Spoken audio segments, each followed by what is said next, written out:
Have you ever thought about how different Luffy's journey would be if he'd grown up under the guidance of some of the most powerful figures in the One Piece world? His path to becoming the Pirate King might have taken some wildly different turns. Let's explore what could have happened if Luffy had been raised and trained by these legendary characters. Starting with perhaps the most intriguing scenario, what if the world's greatest swordsman took Luffy under his wing? This would create an absolutely terrifying combination of Luffy's natural abilities with Mihawk's supreme swordsmanship. Growing up on Kuriagana Island, Luffy's first challenge would be surviving the humandrills that infest the area. Unlike his original journey, he'd need to prove his worth before Mihawk would ever consider training him seriously. After months of struggle, once Luffy finally earns Mihawk's respect, his real education would begin. Mihawk would instill discipline and precision into Luffy's naturally chaotic fighting style. He'd learn proper sword technique from the ground up, starting with basic forms and gradually progressing to advanced blade work. Most importantly, Mihawk would recognize Luffy's talent with Conqueror's Haki early and help him develop it properly. The key difference here is that Luffy would learn advanced armament Haki much earlier than in the original timeline. Swordsmanship demands precise Haki control to imbue blades with power, so Luffy would master these techniques years ahead of schedule. If Zoro could reach a level where he damaged Kaido after just 2 years with Mihawk, imagine what Luffy could accomplish with a full childhood of training.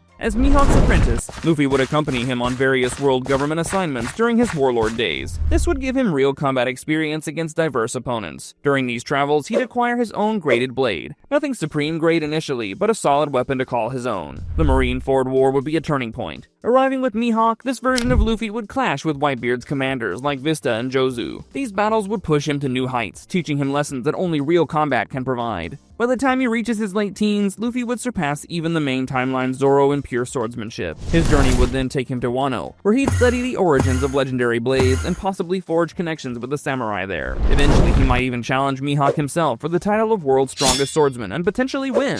This version could arguably become the strongest iteration of Luffy we could imagine, combining devil fruit powers with supreme sword skills and mastered Haki. Now let's consider what would happen if Garp actually succeeded in making Luffy a Marine. This scenario would create a very different Luffy, one shaped by military discipline and structure. Growing up in the Marines would mean constant grueling training from childhood. Garp wouldn't go easy on his grandson. We've seen how he trained even young Luffy in the original story, throwing him into dangerous situations without hesitation. Under full-time Marine training, Luffy would be punching battleships and fighting wild beasts regularly. This environment would make Luffy more disciplined and obedient than his pirate self, though his core personality would likely shine through. He'd learn to follow orders and work within a command structure. The Marines would also teach him diverse combat skills, including basic weapons training with swords and guns, making him a more versatile fighter. The massive advantage here is constant exposure to top-tier fighters. Growing up around Sengoku, the admirals and other Marine elites would accelerate Luffy's development tremendously. Kuzan might take an interest in training him out of respect for Garp. His Conqueror's Haki would be recognized and refined early, and he'd master advanced armament Haki techniques much sooner. Starting with easy missions in the East Blue against crews like Buggies or Arlongs, Luffy would quickly prove himself. His combination of devil fruit powers and exceptional Haki would see him promoted rapidly. He could realistically become the youngest vice admiral in Marine history, possibly even earning the title of Hero of the Marines like his grandfather.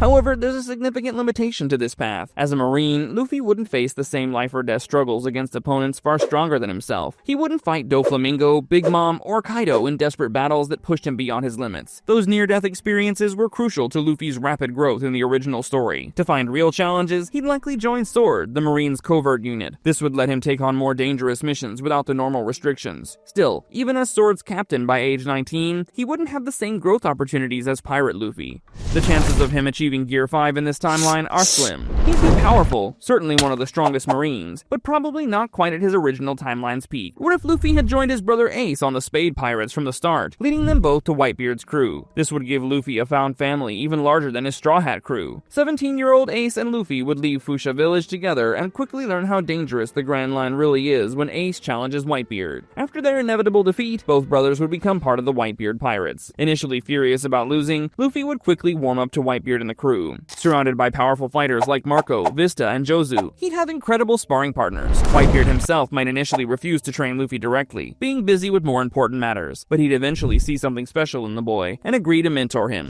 This environment would be perfect for Luffy's development. With so many devil fruit users around, he'd learn to maximize his Gomu Gomu no Mi's potential. Access to strong opponents for sparring would help help him develop his gears and haki much faster than the original timeline. The real test would come with Blackbeard's betrayal. When Ace goes after the traitor, Luffy would insist on coming along. Unfortunately, even with both brothers working together, Blackbeard's crew would intervene, holding Luffy off while Blackbeard captures Ace. This failure would devastate Luffy and drive him to train even harder with Whitebeard. Marineford would still happen, but with crucial differences. While Luffy would be much stronger and more skilled with haki, he wouldn't bring allies from Impel Down like Crocodile, Jinbei, and Ivankov, since he never broke in there. Despite Luffy's increased power, the war would still end tragically, with both Whitebeard and Ace dying. After the war, heartbroken and blaming himself, Luffy would go through a similar depression as in canon. With his crewmates' support, he'd recover and help the remaining Whitebeard pirates retain some territories against Blackbeard's advances. The crew wouldn't completely disband under Marco's leadership.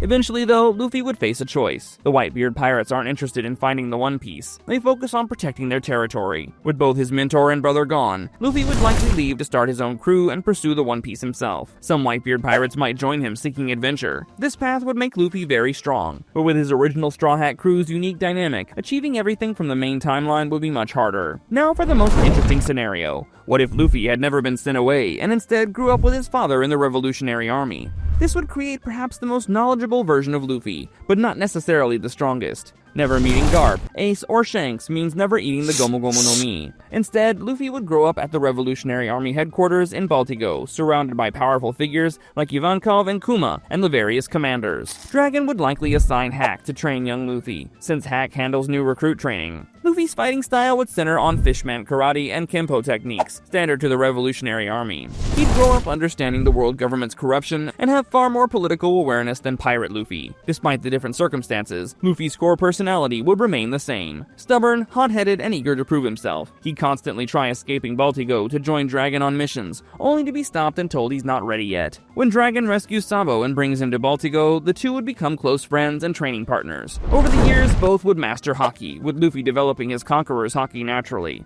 Once Dragon sees Luffy's powerful Conqueror's haki manifestation, he'd finally start giving him real responsibilities. Missions against Marines and world government forces would let Luffy prove himself and climb the Revolutionary Army's ranks. Eventually, he might even become Chief of Staff, with Sabo as his right hand, spending more time working directly with Dragon. When Blackbeard raids Revolutionary HQ, Luffy will be strong enough to handle commanders like Burgess or Van Augur, probably at Emperor Commander level, similar to how strong Sabo became.